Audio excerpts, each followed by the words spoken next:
అందరికీ నమస్కారం. కార్తీక పురాణం అధ్యాయం 22. పురంజయుడు కార్తీక పౌర్ణమి వ్రతము చెయ్యుట. మరలా అత్రి మహాముని అగస్త్యునికి ఇట్లా చెప్పెను. పురంజయుడు వశిష్ఠుల వారు చెప్పిన ప్రకారము కార్తీక పౌర్ణమి రోజున శుచి అయి దేవాలయములకు వెళ్ళి శ్రీమన్నారాయణని షోడశోపచారాలతో పూజించి శ్రీహరిని గానము చేసి సాష్టాంగ నమస్కారము చేసి సూర్యోదయము కాగానే నదికి పోయి స్నానమాచరించి తన గృహమును కేగెను. అట్టి సమయంలో విష్ణుభక్తుడకు ఒక సద్బ్రాహ్మణుడు మెడ నిండా తులసిమాలలు ధరించి పురంజయుని సమీపించి, రాజా, విచారింపకము, నీవు వెంటనే చెల్లాచెదురయ్యున్న నీ సైన్యమును కూడా తీసుకొని యుద్ధ సన్నిధుడువై నీ శత్రురాజులతో పోరు సల్పుము, నీ రాజ్యము నీకు దక్కును అని దీవించి అదృశ్యమయ్యెను. ఇతడెవరో మహానుభావుని వలె ఉన్నాడని ఆ వృద్ధుని మాటలను నమ్మి యుద్ధ సన్నిధుడై శత్రురాజులతో ఘోరముగా పోరాడను. దెబ్బతిని క్రోధముతో ఉన్న పురంజయుని సైన్యము దాటికి శత్రురాజుల సైన్యములు నిలువలేకపోయెను. అదినుగాక శ్రీమన్నారాయణుడు పురంజయుని విజయానికి అన్ని విధములా సహాయపడెను. అంతయు శ్రీమన్నారాయణుని మహిమయే కదా.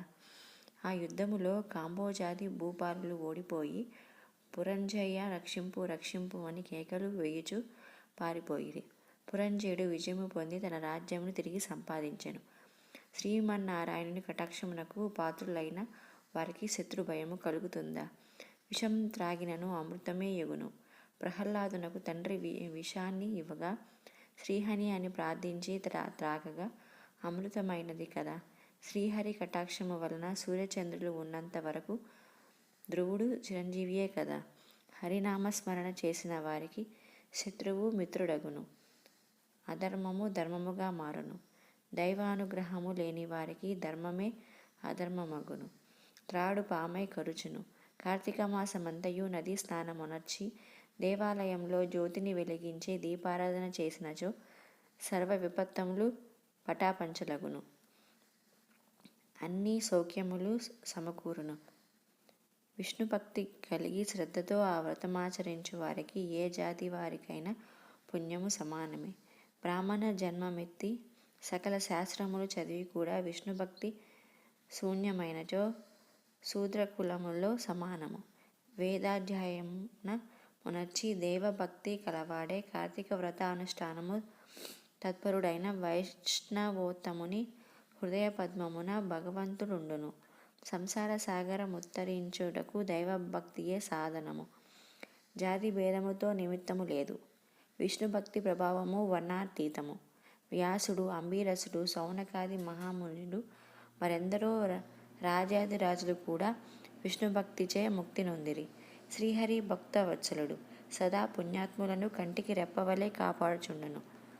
ఎవరికైనాను శక్తి లేని ఎడల వారు తమ ద్రవ్యమును వెచ్చించి అయినను మరి ఒక్కరి చేత దాన ధర్మములు వ్రతములు చేయించవచ్చును. శ్రీహరి భక్తులు అన్యోన్య సంబంధికులు.